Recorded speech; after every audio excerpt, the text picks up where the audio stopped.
Hello students, following question is from test series 3, subject digital logic, chapter combinational and sequential circuit. The question is, the common data we are given over here, the circuit is shown over here. We are supposed to find the output. In the first case, that is the expression of x. Now we look, if we compare over here, what is the expression of x is, it is coming from the full adder circuit, and it is nothing but XOR between sum and carry out of full adder circuit, for which carry in is always 1.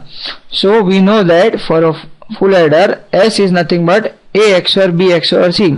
Now since we are given this, that carry in is always 1, so we can write it is A XOR B XOR with 1, that is nothing but A XOR B times 1 bar, that is 0, plus A XOR B whole bar times 1, that is nothing but A XOR B, that is AB plus A bar B bar.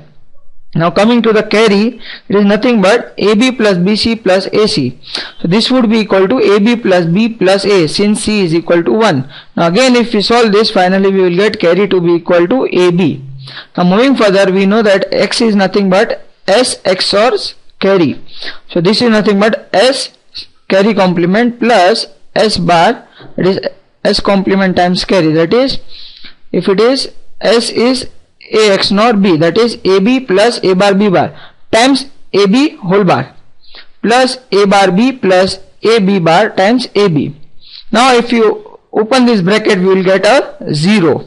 Since this would be multiplied by A, there would be a term of A bar A which will make it 0, and there would be a term over here B bar B. So this will again make 0. Now solving this part, we have AB times AB whole bar plus A bar B bar times AB whole bar. So again this term would give us 0. Now since further moving, we have A bar B bar times this AB whole bar will be equal to A bar plus B bar. So again solving this, finally we would arrive to the A bar B bar, that is nothing but A plus B whole bar, that is nothing but our option D. Thank you.